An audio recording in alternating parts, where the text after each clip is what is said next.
সেই উদ্যোগগুলো অত্যন্ত চমৎকারভাবে সাধারণ মানুষ গ্রহণ করে। কিন্তু সাধারণ মানুষ এই কথা বলার পর আবার তিনারা বলেন এই ভালো একজন প্রধানমন্ত্রীর পরেও বাংলাদেশের শিক্ষা প্রতিষ্ঠানগুলো এখনো অস্ত্রের ঝনঝনানি কি কারণে হচ্ছে, কি কারণে অস্ত্র হাতে, দা হাতে, কুড়োল হাতে মানুষ শিক্ষা প্রতিষ্ঠানগুলোয় ঢুকছে, মানুষকে নির্মমভাবে হত্যা করার চেষ্টা করছে। মাননীয় স্পিকার, আমার অঞ্চলে শুধুমাত্র গরু কেনাকে কেন্দ্র করে আপন সহোদর ভাইকে দিনের বেলায় পিটিয়ে হত্যা করেছিল, তার বিচার এখনো হয়নি। এই রোজার মাসে ইফতারি করার পর আপন সহোদর হাসাদা বাজারে 2 ভাইকে হত্যা করেছে, তার বিচারও এখনো হয়নি। শুধুমাত্র ইটের প্রাচীর দেওয়াকে কেন্দ্র করে একজন আরেকজনকে দিনে দুপুরে হত্যা করে ফেলেছে, সেই বিচারও এখনো হয়নি। ভিজিএফ চাল নিয়ে গ্যাঞ্জামের পর একদল আরেক দলের উপরে চড়াও হয়ে তাকে হত্যা করেছে, সে বিচারও এখন হয়নি।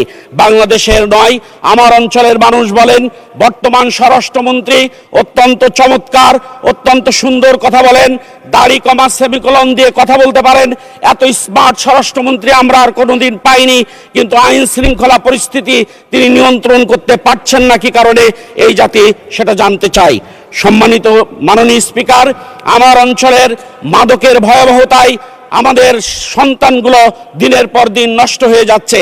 তাদের বুকের হাড় বেরোনো এবং তাদের চাপা ভাঙা দেখলে মনে হয় তাদের মাজা থেকে প্যান্টটাও পড়ে যায়, এরকম একটা পরিস্থিতি হয়েছে।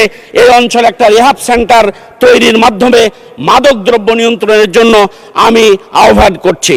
আমার অঞ্চলে 2টি উপজেলায় ডিগ্রি কলেজ 2টি আছে, কিন্তু মাননীয় স্পিকার, স্বাধীনতার 54 বছর পার হলেও আমার সেই 2টো ডিগ্রি কলেজ এখনো জাতীয়তাকরণ করা হয়নি। আমি জাতীয়করণ করার জন্য উদাত্ত আহ্বান রাখছি। আমার অঞ্চলে একটি মাত্র ভারী শিল্প কেরু অ্যান্ড কোম্পানি। বাংলাদেশের সারাটা চিনি কল যেখানে লস দেখায়, কেরু কোম্পানি সেখানে লাভের মুখ দেখিয়েছে। আমি অনুরোধ করব এটাকে বিএমআরই করে 12 মাস কিভাবে চালানো যায় তার উদ্যোগ গ্রহণ করার জন্য আমি বিনীতভাবে অনুরোধ করতে চাই। সম্মানিত মাননীয় স্পিকার, আজকে আমাদের বেশ খুশি লাগে যখন বিরোধী দলের প্রস্তাব সরকারি দল মানে, সরকারি দলের প্রস্তাব বিরোধী দল মানে,